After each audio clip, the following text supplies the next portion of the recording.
तुम्ही पाहत आहात MCN न्यूज मराठी। बुलढाणा जिल्ह्यातील संग्रामपूर तालुक्यात येणाऱ्या वानखेड गावात राहणारे अल्पभूधारक शेतकरी हरी सखाराम नांदणे यांच्या घराला इलेक्ट्रिक शॉर्ट सर्किटमुळे आग लागल्याची दुर्दैवी घटना 18 नोव्हेंबर रोजी घडली। या आगीमध्ये घरातील टीव्ही, इलेक्ट्रिक शेगडी, कूलर व इतर सामान यासह शेतातील पीक, कपडे, कागदपत्रे व कुटुंबाच्या उपजीविकेचे साधन पूर्णपणे जळून खाक झाल्याने नांदणे कुटुंब अक्षरशः उघड्यावर आलं आहे। अत्यंत गरीब व पक्के घर बांधण्याकरिता पुढे धजत असलेले हरी नांदणे हे आपला मुलगा श्रीकृष्ण याच्या मदतीने रात्रंदिवस राबतात। नुकतेच त्यांना स्थानिक ग्रामपंचायतने घरकुल मंजूर केले असून त्याचा पहिला हप्ता त्यांच्या खात्यावर जमा झाला आहे। त्यांनी ते पैसे बँकेतून काढून व जवळची काही रक्कम मिळून जमा केलेली 60,000ची रक्कम सुद्धा यामध्ये जळून खाक झाल्याने या गरीब कुटुंबाचे नवीन घर बांधण्याचे स्वप्न सुद्धा यामुळे धुळीस मिळाले आहे। सुदैवाने घरातील लहान मुले व कुटुंबातील सदस्य बाजारात गेले होते, त्यामुळे घरात कोणीही नसल्याने मोठी जीवितहानी टळली। मात्र कुटुंबाचे शेतातील कापूस, इतर पीक, रोख रक्कम, दाळदाना व घरातील वस्तू मिळून या कुटुंबाचे जवळपास 8 ते 10 लाखांपर्यंत नुकसान झाले आहे। घटनेची माहिती मिळताच ग्रामपंचायत प्रशासनाने तात्काळ सहानुभूती रूपात 5,000 रुपये चेक देऊन मदत केली। मात्र अंगावरचे कपडे सोडून नांदणे कुटुंबियांचे काहीच शिल्लक राहिले नसून कुटुंबीय उघड्यावर आले आहे। सध्या या कुटुंबाचे खाणेपिणे शेजाऱ्याकडून होत असून शासनाकडे आर्थिक मदतीची मागणी कुटुंबियांनी केली आहे, परंतु शासनाकडूनही नैसर्गिक आपत्ती म्हणून फार मोठी रक्कम मिळणार नाही, तर सध्या सुरू असलेल्या निवडणुकीच्या धामधुमीमुळे तेही मिळते किंवा कधी मिळते याची शाश्वती नाही। प्रशासन आणि राजकारणी सध्या निवडणुकीमध्ये मशगूल असल्याने या पीडित कुटुंबाकडे जाण्यासाठी त्यांच्याकडे सध्या तरी वेळच नाही।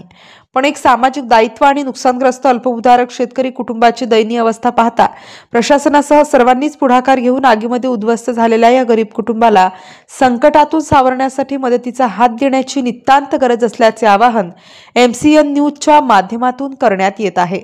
MCN न्यूज मराठीकरिता रवींद्र शिरस्कार, वानखेड। हरी सखाराम नांदणे।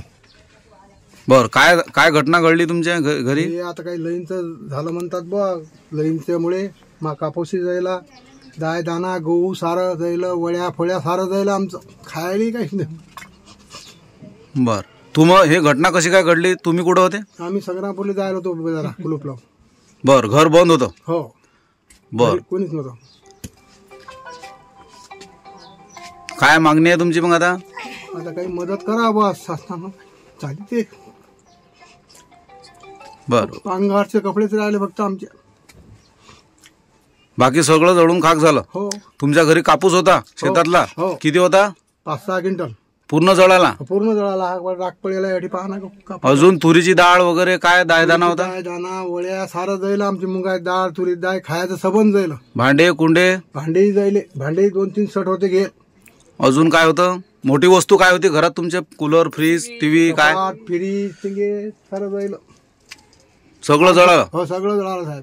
बर, किती नुकसान झालं तुमचं टोटल? पूर्ण टोटल झालं मग 10 लाखाचं।